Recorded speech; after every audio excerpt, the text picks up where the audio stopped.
சிவாய நம. அஸ்ட்ராலஜர் ஆயில்ய மைத்திலி. மிகப்பெரிய பொருளாதார சரிவு, ரொம்ப பெரிய ஒரு நிறைய இருந்து எல்லாத்தையும் எடுக்கக்கூடிய ஒரு தன்மை, நிறைய முயற்சி எடுத்தும் எதுவும் கைகூடாத ஒரு தன்மை, எந்த பக்கம் திரும்பினாலும் ஒரே பண நெருக்கடி.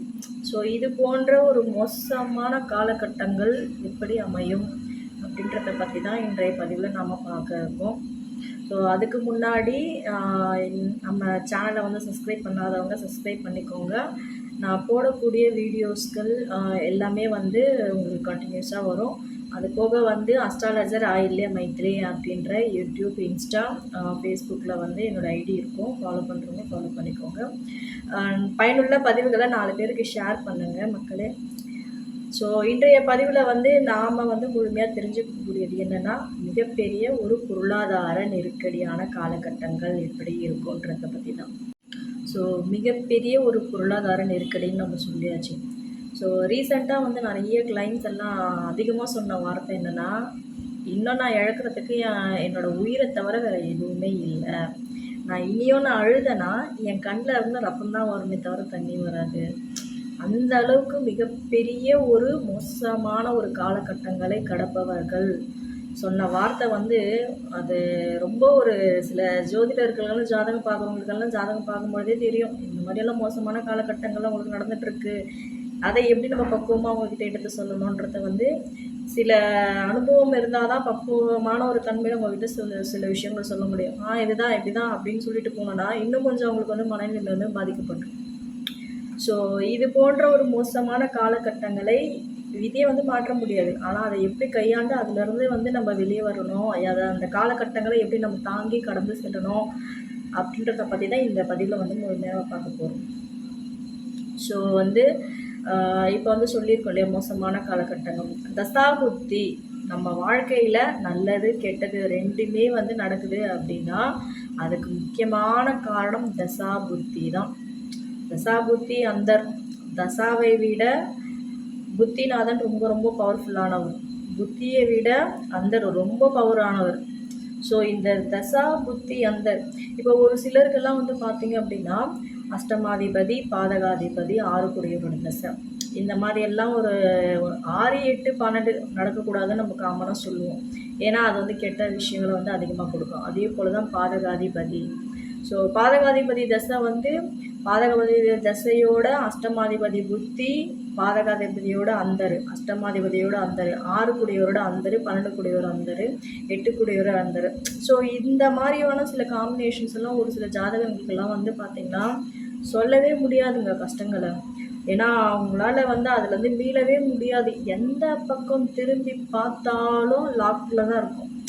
எந்த வழியில் போகிறதுனே தெரியலையே, நம்ம எவ்வளோ முயற்சி எடுக்கிறோம் ஆனால் எதுவுமே நமக்கு கை கூட மாட்டேங்குதேன்னு ரொம்ப தவிப்பாங்க ஜாதகர்கள் தான். ஸோ அந்த மாதிரியெல்லாம் இருக்கக்கூடிய காலகட்டங்கள் எல்லாம் வந்து ரொம்ப கடுமையான ஒரு சில பாதிப்புகளை கொடுக்கும். ஒருத்தருடைய ஜென்ம ஜாதகத்தில் இப்போ கோச்சாரத்தில் வந்து சனி, ராகு, கேது ஜென்ம ராசிலேயே இருந்து அந்த ஜாதகருக்கு அஷ்டமாதிபதியோ பாதகாதிபதியோ தசையோ நடந்து புத்தி வந்து 6, 8, 12 கூடிய ஒரு புத்தின்னு, அதே போல் 6, 8, 12 கூடிய யாராவது ஒருத்தருடைய அந்த காலகட்டங்கள், இது எல்லாமே ஒரே அமைப்பில் நடக்கக்கூடிய ஒரே காலகட்டங்களில் வரக்கூடிய அந்த காலம் ஜாதகருக்கு மிகப்பெரிய மீள முடியாத தாங்க முடியாத துன்பத்தையும் துயரத்தையும் தரும். மாற்றமே கிடையாது. நீங்கள் செக் பண்ணி பாருங்களேன். நிறைய நல்லா வாழ்ந்துட்டு இருப்பாங்க, போதாத காலமாக நிறைய விஷயங்களை வந்து இழந்துருவாங்க. பொருளாதார ரீதியாக வந்து நிறைய இழப்புகள் தான் தொடர்ந்துருக்கும். குடும்பத்துக்கே வந்து அதுலேருந்து வெளியே வர முடியலங்க, அந்த அளவுக்கு தாங்க முடியாத ஒரு மிகப்பெரிய ஒரு கடுமையான நெருக்கடியில் நாங்கள் மாட்டிகிட்ருக்கோம். பணத்துக்காகவும் ஓடிக்கிட்டே இருக்கோம், ஆனால் எதுவுமே கை கொடுலங்க அப்படின்னு சொல்லி நிறைய பேர் சொல்லி நம்மக்கிட்ட ஜாதகம் பார்க்க வரோம். ஸோ அப்போ அவங்களுக்கு எல்லாமே வந்து ஜாதகத்தை எடுத்து பார்க்கும்பொழுது இப்போ நான் சொன்னக்கூடிய அஷ்டமாதிபதியும் பாதகாதிபதியும் சேர்ந்து தசாபுத்தி அந்த காலம் நடக்குது. கோச்சாரத்தில் தசாபுத்தியோட கோச்சாரத்தில் வந்து ஜென்மத்திலேயே சனியோ ராகுவோ கேதுவோ இருக்கக்கூடிய அந்த காலகட்டமும் ஜாதகருக்கு கடுமையான ஒரு மோசமான காலகட்டமாக இருக்கும். ஸோ இதெல்லாம் மறுக்கவே முடியாதுங்க. சில ஜாதகங்களை மேலோட்டமாக பார்த்துட்டு உங்களுக்கு இப்போ இந்த யோகம் இருக்குது, அந்த யோகம் இருக்குது, வெறும் இந்த சேர்க்கை இருக்குது அப்படின்னு நம்ம டீஃபால்ட்டாக சொல்லிடக்கூடாது. ஜாதகங்களுக்கு கரண்ட்டில் கோச்சாரத்தில் என்ன மாதிரியான சுச்சுவேஷன் நடக்குது அப்படின்றத பார்த்து அவங்களுக்கு பலன் சொன்னால் மட்டும்தான் அதிலேருந்து அவங்க வந்து அடுத்த கட்டத்துக்கு எப்படி முன்னேறி போவாங்கன்றதை பற்றி அவங்க அதை பற்றி யோசிக்க ஆரம்பிப்பாங்க. ஸோ பொதுவாக வந்து ஒரு ஜாதகத்தை வந்து ஒரு 20 வயசில் ஜாதகம் பார்த்தாலும் அதே கிரக சேர்க்கை தான் ஜாதகத்துக்கு இருக்கும். அதே ஜாதகத்தை 40 வயசில் பார்த்தாலும் அதே கிரக சேர்க்கை தான் இருக்கும். ஆனால் தசா புத்தி மாறுபட்டு இருக்கும். அந்த தசா புத்தி மாறுபட்டு இருக்கும், கோச்சார கிரக நிலவரங்கள் மாறுபட்டிருக்கும். அதை அடிப்படையாக வச்சு தான் ஜாதகருக்கு வாழ்க்கையில் என்னெல்லாம் நல்லது நடக்குது, என்னெல்லாம் கெட்டது நடக்குதுன்றதை வந்து நம்ம கணிக்க முடியும்.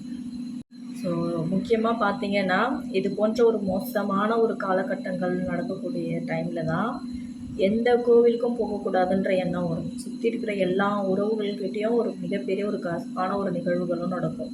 ஒரு நல்லா இருந்த உறவு கூட பிரிஞ்சு போயிடும்.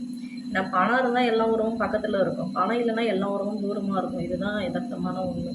ஸோ எந்த ஒரு இறைவனை தேடி போகணுன்ற எண்ணமும் வராது. என்ன நினைக்க தோணுன்னா, நான் இவ்வளோ கஷ்டப்படுறேன், எல்லாருக்கும் எல்லா நன்மையும் பண்ணேன், ஆனால் இந்த கடவுள் கூட என்னை காப்பாற்றலையேன்ற ஒரு மிகப்பெரிய ஒரு கேள்வி வந்து அந்த இடத்துல வந்து எழும். ஸோ இந்த மாதிரியான ஒரு மோசமான காலகட்டங்களில் தான் இறை நாமமும் இறை வழிபாடும் உங்களை வந்து அதுலேருந்து வெளியே கொண்டு வரத்துக்கு பக்கபலமாக இருக்கும். ஸோ உங்களுடைய ஜென்ம ஜாதகத்தில் இது போன்ற நிறைய விஷயங்கள் எல்லாம் நீங்கள் அனுபவிச்சிருப்பீங்க. ஸோ இதிலேருந்து எப்படி அடுத்த கட்டத்துக்கு வந்து கடந்து போகணுன்ற சில எண்ணற்ற வழிமுறைகள் தனிப்பட்ட ஜாதகங்களுக்கு ஏற்ற மாதிரி மாறுபட்டு இருக்கும். ஸோ ஆத்மார்த்தமாக செய்யக்கூடிய இறை வழிபாடும் இறை நம்பிக்கையும் இறை பக்தியும் உங்களை வந்து மனதிடமாக கொடுக்கும். ஸோ இறை வழிபாடு நம்ம செய்கிறதே வந்து நம்மளுடைய மனோதிடத்துக்கும் மனோபலத்துக்கும் ஆத்ம பலத்துக்கும் தான். ஒரு மோசமான ஒரு காலகட்டங்கள் இருக்குது உங்களுக்கு நடக்க போகுதுன்னா அதில் வந்து நீங்கள் வெளியே வரணும்னா உங்களுக்கு இறை வழிபாடு அவசியம் வந்து தேவை. ஸோ ஆத்மார்த்தமாக செய்யக்கூடிய இறை வழிபாட்டுக்கு என்றைக்குமே ஒரு பலன் உண்டுன்றதை நீங்கள் மறந்துடக்கூடாது. தொடர்ந்து இறை வழிபாடு வந்து உங்கள் வீடுகள்லேயே வந்து நீங்கள் தீபம் ஏற்றி வழிபாடு பண்ணும்போது ஒரு மிகச்சிறந்த ஒரு பலன்களை கொடுக்கும். விருட்சங்களை தேர்ந்தெடுத்து வழிபாடு பண்ணும்பொழுதும் ஒரு மிகச்சிறந்த பலன்களை கொடுக்கும். ஸோ உங்களுக்கு இது போன்ற ஒரு மோசமான தசா புத்தி காலம் நடக்கக்கூடிய அந்த குறிப்பிட்ட காலங்கள் எல்லாமே வந்து உங்களுக்கு உங்களை ஜென்ம ஜாதகத்தில் என்ன விருட்சம் வந்து உங்களுக்கு ஒரு பரிகாரமாக வருதோ அதை தேர்ந்தெடுத்து நீங்கள் வழிபாடு செய்யும் பொழுது மிகச்சிறந்த ஒரு மாறுதல்களை நீங்கள் சந்திக்கலாம் உங்கள் வாழ்க்கையில். ஸோ இது போன்ற ஜோதிடம் மற்றும் ஆன்மீகம் சார்ந்த தகவல் எல்லாம் நீங்கள் தொடர்ந்து தெரிஞ்சுக்கணுன்னா அஸ்ட்ராலஜர் ஆயில்ய மைத்திலி என்ற யூடியூப் சேனலை வந்து சப்ஸ்கிரைப் பண்ணிக்கோங்க. நாள்தோறும் வீடியோ வரும், அந்த வீடியோலாம் பார்த்து ஷேர் பண்ணுங்கள். பயனுள்ள தகவலை வந்து 4 பேருக்கு ஷேர் பண்ணுங்கள். நன்றி, வணக்கம், வாழ்க நலம், ஓம் சிவாய நம. அஸ்ட்ராலஜர் ஆயில்ய மைத்திலி.